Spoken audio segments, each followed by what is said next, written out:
Wen-Ying Tsai was an American pioneer cybernetic sculptor and kinetic artist best known for creating sculptures using electric motors, stainless steel rods, stroboscopic light, and audio feedback control. As one of the first Chinese-born artists to achieve international recognition in the 1960s, Tsai was an inspiration to generations of Chinese artists around the world. Biography. Wen-Ying Tsai was born in Xiamen, Fujian Province, China, and emigrated to the United States in 1950, where he attended the University of Michigan, receiving a bachelor's in mechanical engineering in 1953. Moving to New York City after graduation, Tsai embarked on a successful career as an architectural engineer working for clients such as Walter Gropius, Mies van der Rohe, Synergetics, and Skidmore, Owings and Merrill. While working as an engineer by day, Tsai pursued artistic studies at the Art Students League at night, while also taking courses in political science and economics at the New School for Social Research. Tsai also attended modern dance classes with Eric Hawkins. In 1963, Tsai won a John Hay Whitney Fellowship for painting, after which he decided to leave engineering and devote full-time to the arts. After a 3-month trip in Europe, he returned to New York and began to make three-dimensional constructions using optical effects, fluorescent paints, and ultraviolet light. These wary works were later selected for the Response of an exhibition curated by William Seitz at the Museum of Modern Art in New York. Unsatisfied with his static sculptures, Tsai began to introduce movement using motors. He created multi-kinetic wall in 1965, which was exhibited in Art Turned On at the Institute of Contemporary Art, Boston. Art historian Sam Hunter described the work. Tsai's multi-kinetics were dynamically integrated multiple constructions, employing 32 kinetic units, each of which contains a configuration of multicolored gyroscopic forms. With these elements he created an active environmental field that could apparently be infinitely extended. Each motorized unit was a self-sufficient entity, and when it was combined with other similar units produced a large-scale kinetic work that joined visual intensity with mechanical power. By controlling the time sequence of each unit in skillful compositions, Tsai used engineering principles to achieve aesthetic ends. But it was ultimately during a fellowship at the Edward MacDowell Colony in 1965 that Tsai had his eureka moment. While contemplating the sunlight shimmering in the trees, he had a sudden insight to use his engineering background to create artwork that replicates natural phenomena, finding a starting point in the work of constructivist artist Norm Gabo. Tsai took a quantum leap, deciding that the shimmering was not enough, and that what was needed was a way that the viewer could interact with the work. It was that inspiration that eventually led him to the idea to use the stroboscope coupled with a feedback control system. Sam Hunter writes, "For the next 3 years, Tsai worked steadily toward his new goals. His first feedback pieces were shown in an important and original show in 1968 at the Howard Wise Gallery in New York, an exhibition called Cybernetic Sculpture." Quote, "In the same year, Tsai's Cybernetic Sculpture System No. 1 won the second prize in an EAT competition, and was selected by Pontus Hultén, the guest curator, for his mammoth international exhibition entitled Machine as Seen at the End of the Mechanical Age, held at the Museum of Modern Art in New York. During this time, along with international friends including Takis, Tsai was a founding member of the Art Workers Coalition that sought to implement museum reform and underscore issues relating to the political and social responsibility of the art community.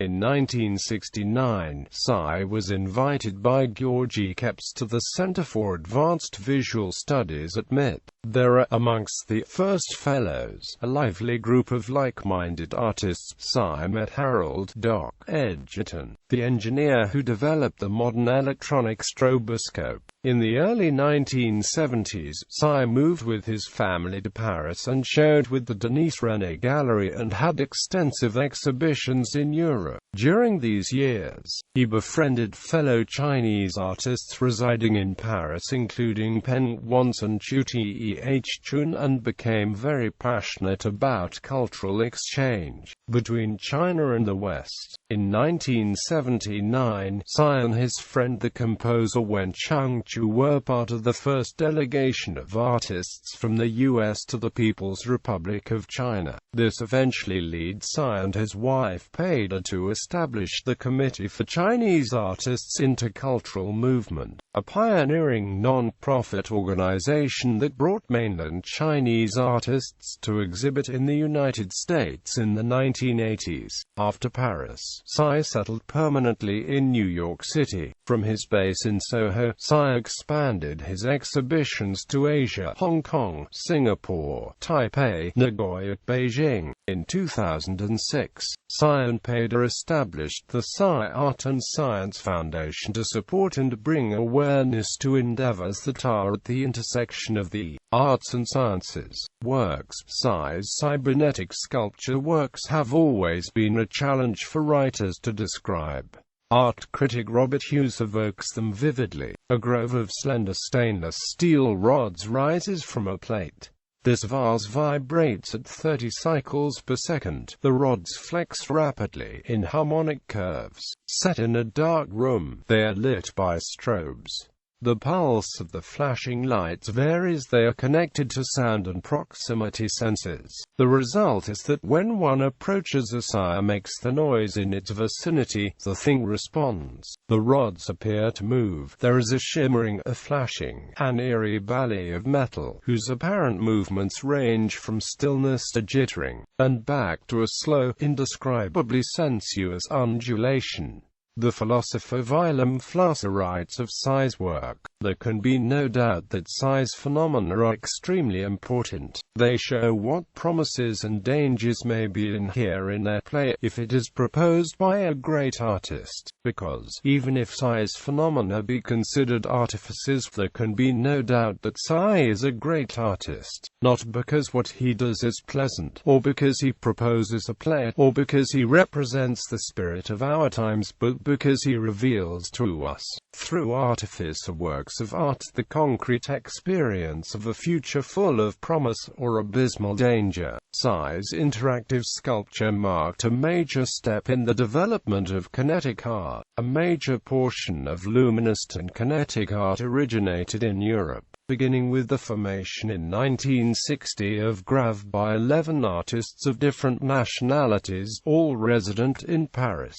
Wen-Ying Tsai is an associate who showed with that group at the Gallery Denis René, which made its reputation on technology art. Tsai is a Chinese-born sculptor now living in New York. The slender, stainless steel, cybernetic rods of his sculpture vibrate in different patterns in response to electronic impulses, to the clapping of human hands, or to the flashes of a strobe light. In the artist's words, they are designed to simulate the intensity of a living creature. Quote, "While the contemporary interest in light and kinetic sculpture is in a sense traditional, and dates back at least to Norm Gabor, to Marcel Duchamp, Moholy Nagy and the Bauhaus, only in the post-war era has the artist tried consciously to use available computer and electronic technology to create robot works of art which can be activated environmentally." Frank Popper elaborates, "As far as the sensory experience of the spectator goes, the most outstanding American kinetic artist is unquestionably the Chinese-born Wen-Ying Tsai. His pieces, which are perfect on the technological level, serve the primary purpose of giving a complete visual experience to the spectator, whose sound solicitations provoke a choreographic,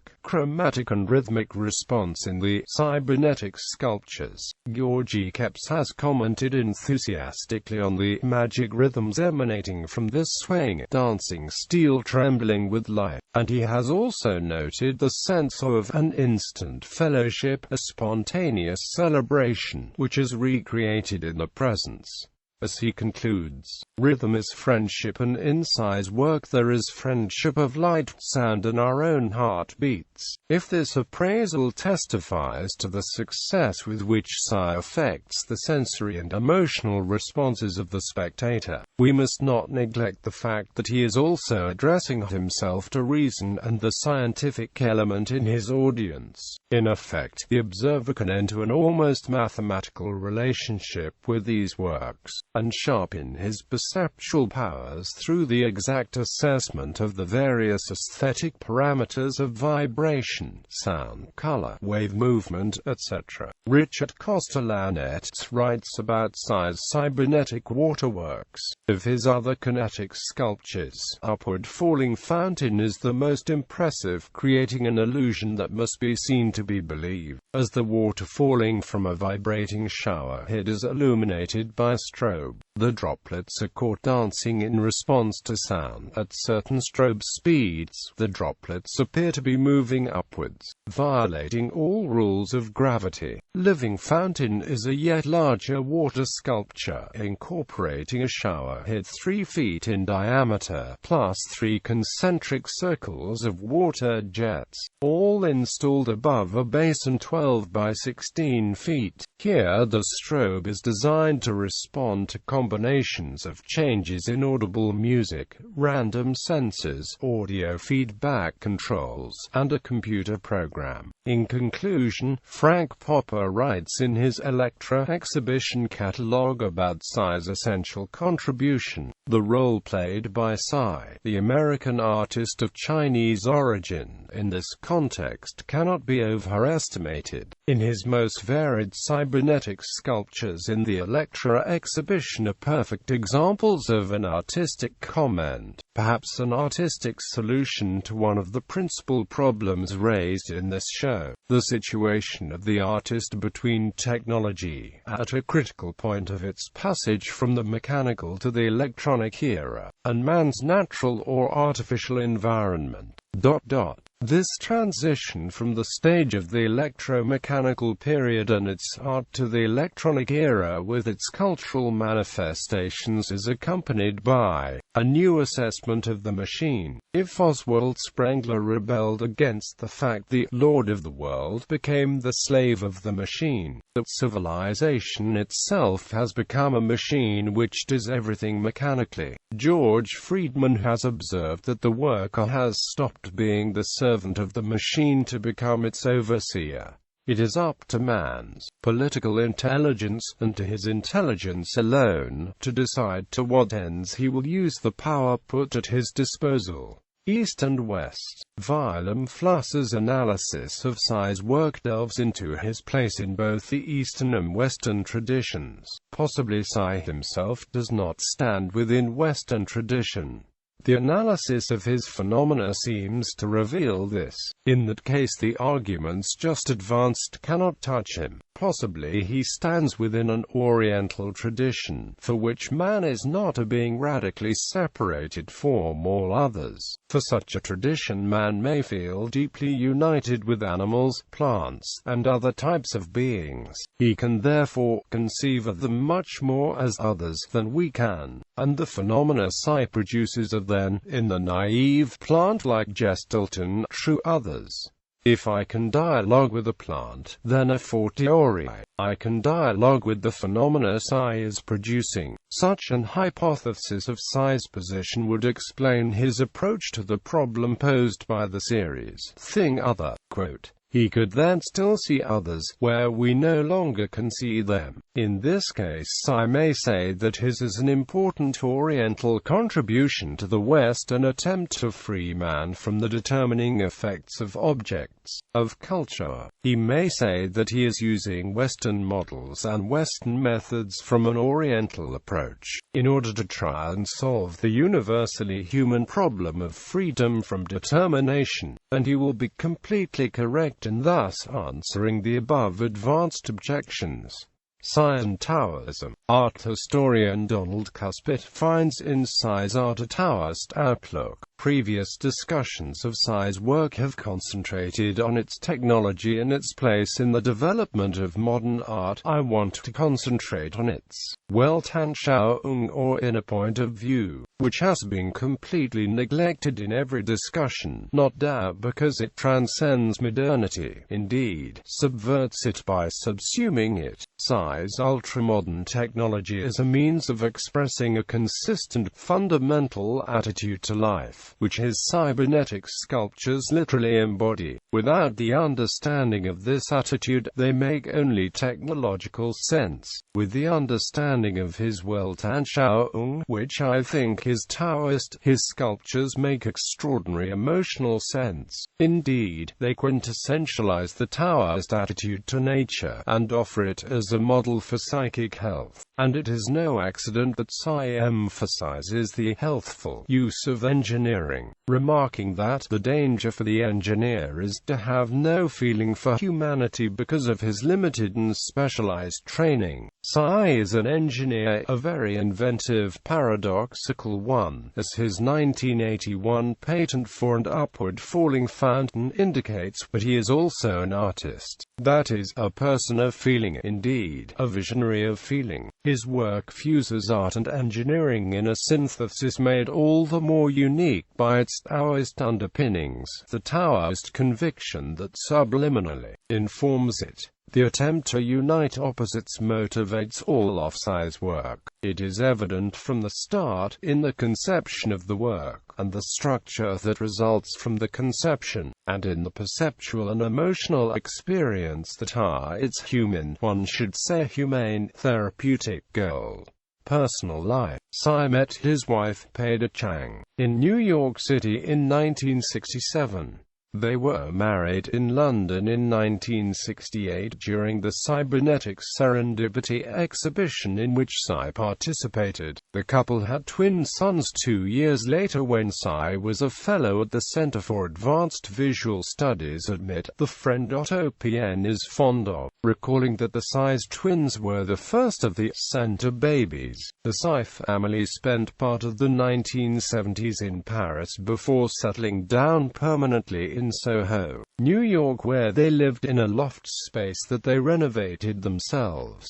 Richard Kostelanetz has written about the Tsais in Soho in his book Soho, The Rise and Fall of an Artist's Colony. Death. Tsai died at Mount Sinai Hospital in Manhattan, New York, on January 2, 2013, with his wife and sons at his bedside. He was survived by his wife Pada, sons and spouses Wen-Ying London and Ming-Yi Georgie, her children Saka, Kelson, and Lena. Artist Otto Pien and composer Wen-Chang Chu were among those who spoke at Tsai's funeral service. Foundation. The Tsai Art and Science Foundation was established to continue the vision of cybernetic sculptor Wen-Ying Tsai to support and bring awareness to endeavors that are at the intersection of the arts and sciences, in addition to preserving the unique works of Wen-Ying Tsai for the enjoyment and scholarship of future generations. The foundation will develop programming that will showcase contemporary artists and scientists whose work contribute not only to the understanding of both realms, but also to the critical interdependence which exemplifies the spirit of Wen-Ying Tsai. Future programming will take the form of exhibitions at the Foundation's centrally located space in downtown Manhattan, educational outreach to local schools, hosting events such as public dialogues and roundtables featuring artists and scientists, and facilitating the research and exhibition of Tsai's work around the world. Collections. Addison Gallery of American Art, Andover, Massachusetts. Albright Knox Art Gallery, Buffalo, New York. Butler Institute of American Art, Youngstown, Ohio. Centre Georges Pompidou, Paris. Chrysler Museum of Art, Provincetown, Massachusetts. David Berman Foundation, California. Franklin Institute, Philadelphia, Pennsylvania. Great Explorations, St. Petersburg, Florida. Hayden Gallery, Massachusetts Institute of Technology. Israel Museum, Jerusalem. Kaiser Wilhelm Museum, Krefeld, Germany. Kunsthal Nuremberg, Germany. Lannan Foundation, California. Malcolm Forbes Foundation, New York. Memorial Art Gallery, Rochester, New York. Musée d'Art Moderne de la Ville de Paris. Museo d'Art Contemporaneo de Caracas, Venezuela. Museum für Holographie, Pulheim, Köln, Germany. Princeton University Art Museum, Princeton University, New Jersey. Museo de Bellas Artes, Caracas. Nagoya City Art Museum, Nagoya, Japan. Oklahoma Museum of Art, Oklahoma. Ontario Science Center, Toronto. Orlando Science Center, Orlando, Florida. Science Art Park, Kanagawa Prefecture. Shirihama Energy Land, Matsushita Electric Co. Tokyo. Tate Gallery, London. University of Alberta Museum, Canada. Whitney Museum of American Art, New York City. Selected exhibitions. Solo 1961 Ruth Sherman Gallery, New York 1964 AMP 1965 Amel Gallery, New York 1968 Howard Wise Gallery, New York 1970 Alpha Gallery, Museum House Longy, Krefeld, Germany 1971 Hayden Gallery, Massachusetts Institute of Technology Ontario Science Centre, Toronto. Galerie Françoise Meyer, Brussels University of Pittsburgh Michael Berger Gallery, Pittsburgh, Pennsylvania 1972 Galerie Denise René, Paris. Corcoran Gallery of Art, Washington, D.C. Galerie Denise René, New York 1973 Galerie Denise René, Hans Meyer, Düsseldorf. Musée d'Art Contemporain, Montreal, 1975 Museo d'Art Contemporaneo de Caracas, Venezuela, 1978 Wildenstein Art Center, Houston. Museo de Bellas Artes, Caracas, 1979 Hong Kong Museum of Art, 1980 Azatin Museum of Art, Tokyo, 1983 Galerie Denise René, Paris. 1989 National Museum of History, Taipei. 1990 Taiwan Museum of Art, Taichung, Taiwan.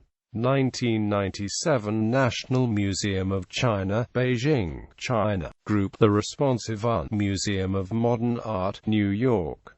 The New Wise Chrysler Art Museum, Provincetown, Massachusetts. City Art Museum of St. Louis. Art in Science, Albany Institute of History and Art. Art Turned On, Institute of Contemporary Art, Boston. Art in Science, organized by Smithsonian Institution, Washington, D.C. National Academy of Science, Washington, D.C. Cybernetic Serendipity, Institute of Contemporary Arts, London. The Machine as Seen at the End of the Mechanical Age, Museum of Modern Art, New York. Cybernetic Serendipity, Corcoran Gallery of Art, Washington, D.C. Howard Lipman Collection, Whitney Museum of American Art, New York. Masterpieces of Modern Art, Galerie Denise René, Hans Meyer, Krefeld, Germany. Explorations, Hayden Gallery, Massachusetts Institute of Technology. National Collection of Fine Arts, Smithsonian Institution, Washington, D.C. 3E Salon International des Galeries Pilates, Cantonal Museum of Fine Arts, Lausanne Musée d'Art Moderne, Paris. Pittsburgh International Museum of Art, Carnegie Institute, Pittsburgh.